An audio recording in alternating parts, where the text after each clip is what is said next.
177 meters long, 23 meters wide, 3 full floors. These were the dimensions that God gave to Noah. Direct, clear, and supernaturally specific. Vina's order left no room for doubt. Make an ark for yourself, and before that voice, one of the greatest works ever carried out by human hands began. The Bible reveals the size of the ark, the material, and the purpose. But to transform this order into wood beams and structure, there is no need to face gigantic challenges that the text does not detail, but that any builder of the time would understand. And it all starts with what many ignore, the terrain. A structure 137 meters long, it cannot be built anywhere. It requires ample, firm, stable space, away from dangerous slopes, and close to prime forests, which would serve as raw material. So, imagine, it's not walking across the land, analyzing the soil, observing the firmness of the land, the proximity of the trees, the accessibility. No machines, no engineers, no maps, just serenity, practical wisdom and faith. And when he found the ideal location, he began the first stage, and it was nothing glorious. Remove large stones, pull out deep roots, level each meter, compact the soil to support tons of wood. All with simple tools, but with a determination driven by words. But there was something that made the work even more challenging in the pre-flood world. The constant humidity that rose from the earth. The Bible explains that a mist rose from the earth and watered the entire surface of the ground. Genesis 2:6. This means that the soil was often moist in nature. And wet soil can turn to mud. Tools sink, wood absorbs moisture, the ground becomes vulnerable. So it's not, you probably needed to dig small channels around the bed, creating simple diversions so that natural water from the ground would not soak the work area. It wasn't rain falling from the sky. It was the earth itself releasing moisture. As he did this, people passed by and watched, some laughing, others whispering. What sense does it make to prepare a gigantic piece of land like that? But no, he didn't respond. Because he didn't build it looking at human logic. He built by looking at Vina's instructions. And when the ground finally became firm and flat and dry enough, a new challenge loomed before him. Collecting wood for a colossal structure. The Bible says, he made the wooden ark useful. And be careful, they weren't small trunks. It was a huge, resistant, heavy tree, ideal for a project of that magnitude. Cutting down a tree like that, rudimentary checks. Only with strength, patience, and persistence. Overturning sentences? It was a process that required area discipline.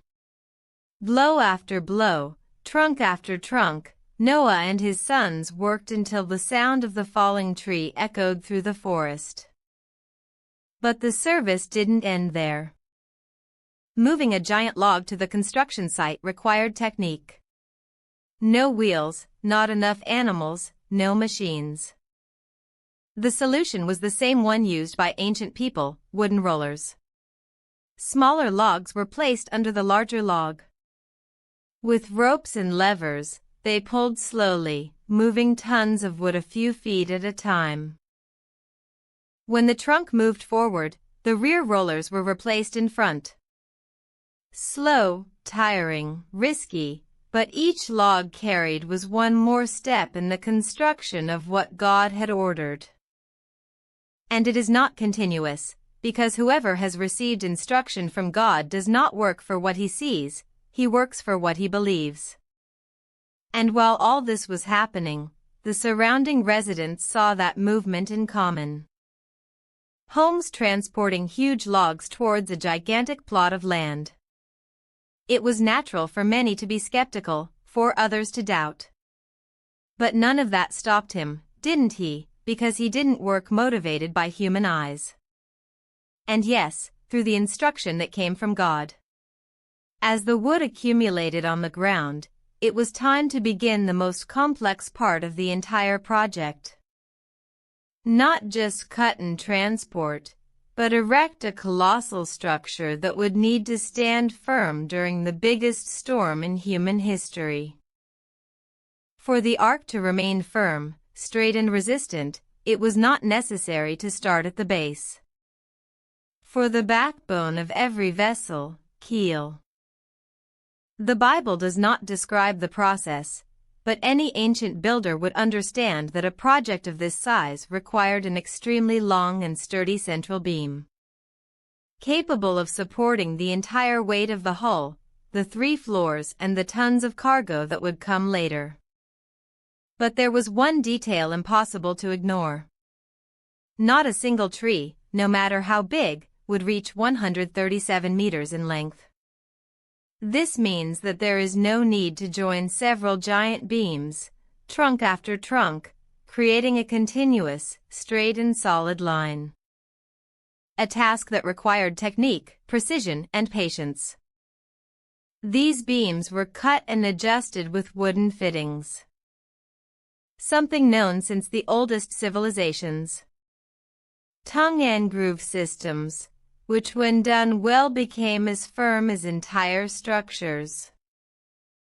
And to lock these joints, hardwood stakes and dowels were inserted, creating joining points strong enough to hold everything together in violent storms. When the keel was ready, it appeared in front of Noah, an impressive moment. The need to raise the ribs of the ark. The ribs were arched beams that rose from the sides and gave shape to the hull. The ribs needed to be fitted precisely. Therefore, Noah and his sons did what the ancient builders mastered very well. They created custom-made, carefully planked boxes that allowed the beams to tilt and arch naturally as they were attached to the keel. And according to these ribs and a curve on the side of the keel, the shape of the ark finally began to appear before the eyes. Now imagine the scene, huge heavy beams, being lifted by levers, thick ropes, and pure human strength. Noah and his sons pulling, adjusting, correcting the angles, watching every inch. Because if one rib were to lean too much, the entire structure would lose its balance. Therefore, they probably used ropes stretched from end to end as guidelines. They used stones as promos to ensure verticality and repeated the process dozens of times. As the skeleton of the ark began to take shape, the sight must have been impressive. A gigantic wooden structure rising where love had never existed before. The size of a modern building, but made with just simple tools and human hands. And then a decisive moment arrived, cell phone to chest. Why isn't a beautiful structure enough? It needed to be waterproof, and God can direct about that. You will putty the ark inside and out. This detail is profound. Bitumen, a resin derived from the earth, needed to be served. Thickened and applied while still hot, creating a hard and resistant film. But applying it just on the outside wouldn't be enough. Wood absorbs moisture over time, and any infiltration could destroy everything. So it's not your kids will spend days, maybe weeks covering every crack, every joint. Every crevice, both inside and outside.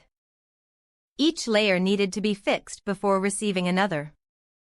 And any failure could jeopardize the entire project. In the end, when the last part was sealed and hardened, the ark was no longer just a wooden structure. It was an airtight shelter, designed to face something that had happened before in the history of humanity.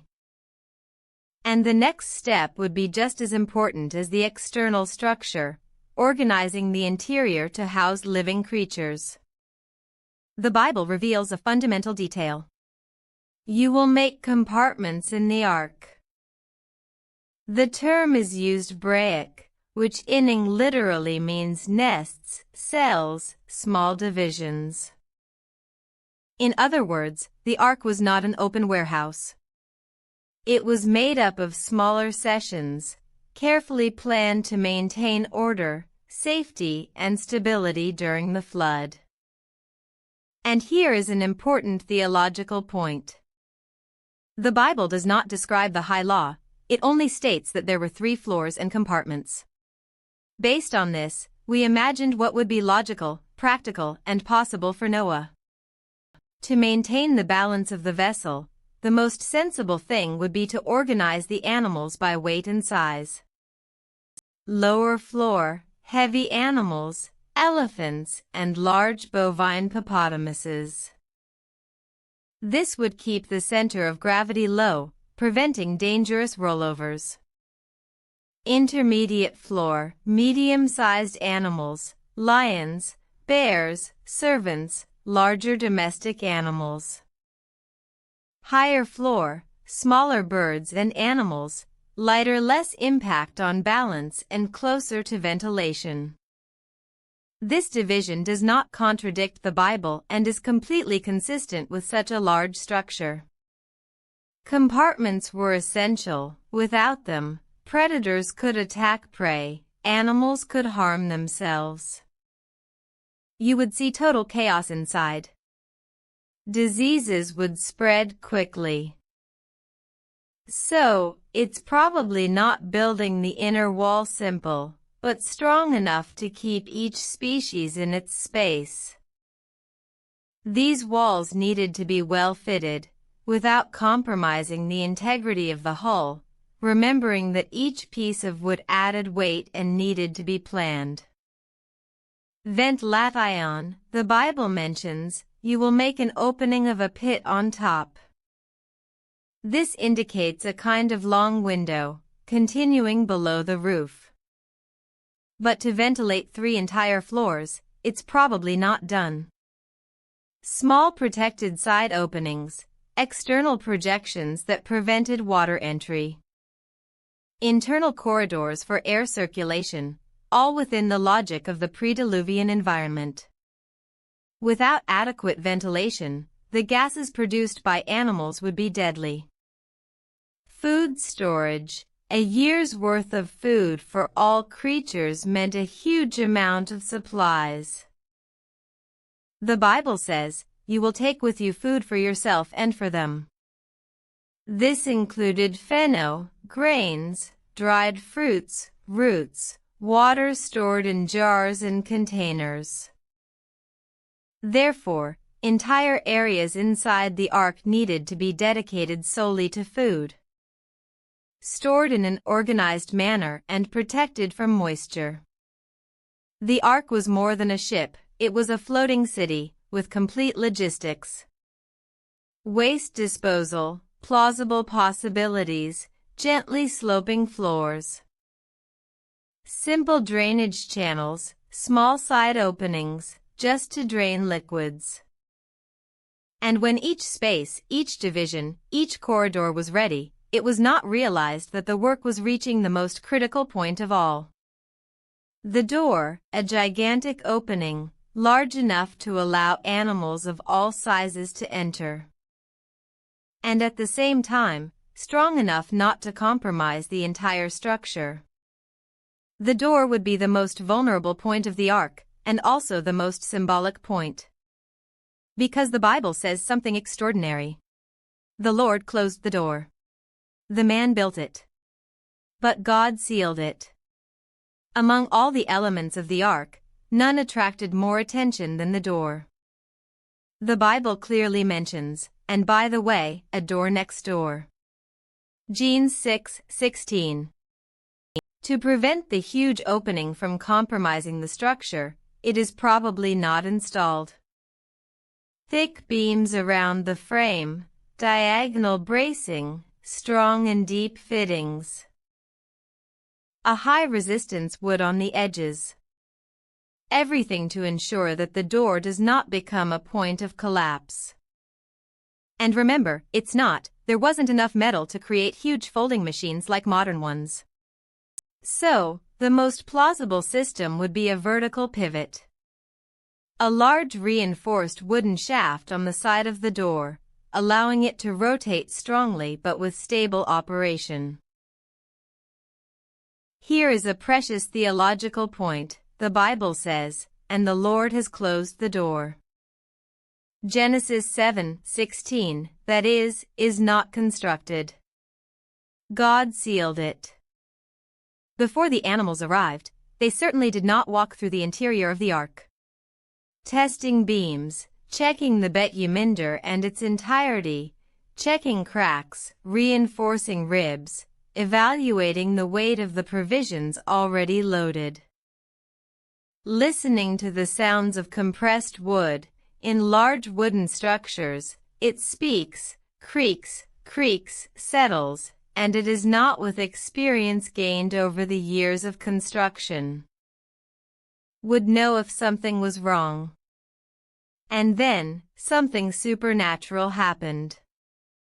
The Bible is explicit. The animals came to Noah. They were not captured. They were not taken by force. They did not arrive randomly. They came. It seemed like an orchestrated movement, as if an invisible hand was guiding each species. Imagine the scene, pairs of animals appearing between trees, birds landing near the entrance, wild creatures walking calmly alongside prey.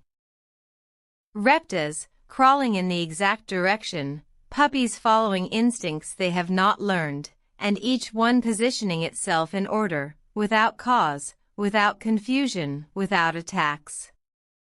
It was the seal that this was not just a human project. It was a wine act taking place before the eyes of Noah's family.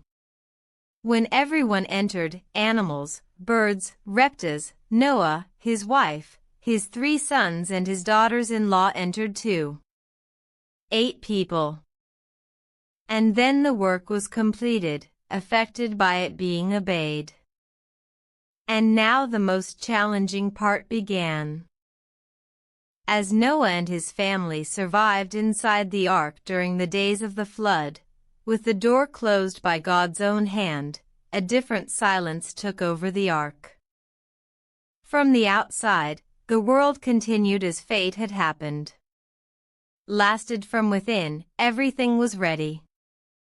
Animals accommodated, compartments organized, food touched, the structure sealed and firm. It was the beginning of something that had never happened in the history of humanity. The Bible describes this moment with solemn words. In the 600th year of Noah's life, all the fountains of the great deep were broken up and the floodgates of the heavens were opened. Genesis 7:11. This indicates there is groundwater bursting to the surface. Internal prices released, gigantic volumes of water, gushing with force. Earthquakes and ruptures deep beneath the earth. Noah's family felt the ark grow stronger. Not by the water above, but by the violent movement of the earth below. Then something even more extraordinary happened. The floodgates of the heavens opened. It was the first rain in history and not an ordinary rain.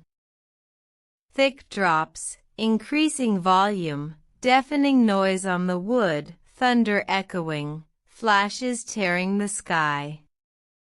The ark was still motionless and began to feel the touch of the first waters accumulating around it. Imagine the neighbors who laughed at Noah. Those who called the ark crazy. Abibria doesn't describe her feelings, but it's easy to imagine. Screams for the unknown rain. Amazement at the waters rising quickly, people running without understanding. Panic at what had never happened. The faith that once seemed crazy now became the only refuge.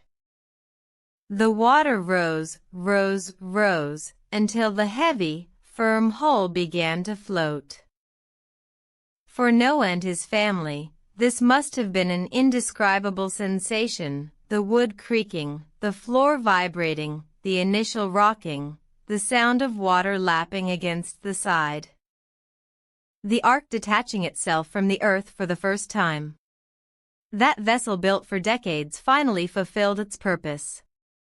The ark was not guided by sails, remos or lames. She didn't need it. She was in God's hands. Abibria describes. The waters prevailed and increased greatly over the land. Genesis 7:19. That means mountains disappearing. City submerged, trees uprooted. The old life being erased from before the eyes of Noah's family. Viewed from inside, the ark seemed like a world of its own. Outside, everything died. Inside, God preserved life. The contrast was absolute. How long did the rain last? The sound of the rain was heard after 40 days, but the flood was far from over. Abibria describes. The waters prevailed over the land for 150 days. Genesis 7:24. Even without rain, the waters continued to rise and move, covering mountains, plains, valleys, and everything that existed before.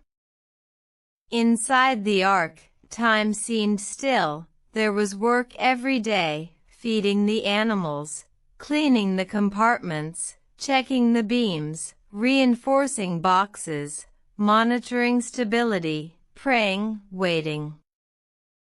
Then, after long months of waiting, the biblical narrative reveals a decisive moment. And God remembered Noah. Genesis 8:1. Abibria says that God sent a wind over the land and the waters began to recede.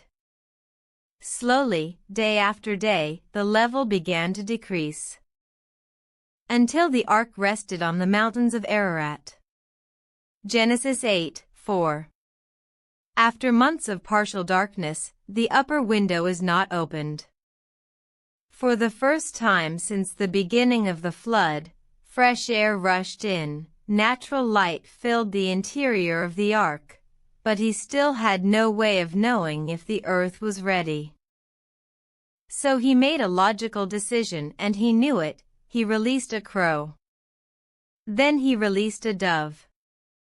The dove returned. As it found no rest, the world was still in water.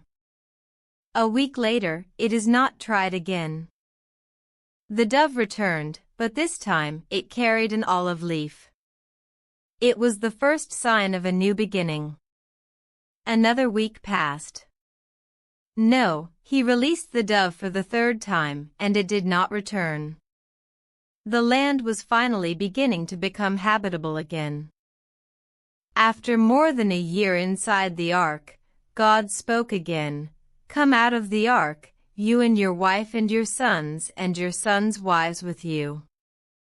Genesis 8:16. And it is not obeyed. The door, the same one that God had closed, was now open. An intense light invaded the interior. The animals began to leave, species by species, following their instincts, dispersing across the new land. The entire family set foot on solid ground for the first time in many months. The smell of packed earth, the fresh air, the profound silence, everything was new. Nothing from the ancient world had survived, but God's grace preserved enough life for a new beginning. As soon as he left the ark, he did something symbolic, powerful, memorable. He lifted it up to the Lord. There, among rocks, dry mud and the beginning of a restored landscape, a sacrifice is not offered. The Bible describes that God was pleased with the sweet smell and made a promise. I will never again destroy all life with waters, so he placed a visible sign in the sky, the rainbow, an eternal covenant, reminding humanity that, even in judgment, God preserves remnants, sustains life, and opens a path of faith. With the flood over, the ark had fulfilled its purpose. Now a new chapter began. Noah and his family would repopulate the earth. The nations would emerge from the sons of Noah. The world would gain new cycles, seasons, unlimited limits established by God. The story of redemption would move forward. From that vessel, all post-Diluvian humanity would be born. And the ark, a symbol of obedience, faith, and salvation, remained as a testimony that God always rescues those who trust His voice. If you've come this far, you've already realized, the ark wasn't just a boat, it was an act of faith placed in Madeira, it was salvation preserved on 3 floors. It was the divine response to sin and at the same time proof of God's love for life. But Noah's story doesn't end at the ark. There is much more about the new beginning of humanity, the new covenant, the generations that came after. And how all of this connects to God's greater plan. Click now on the video below to discover what happened after the flood and how it shaped the entire biblical story.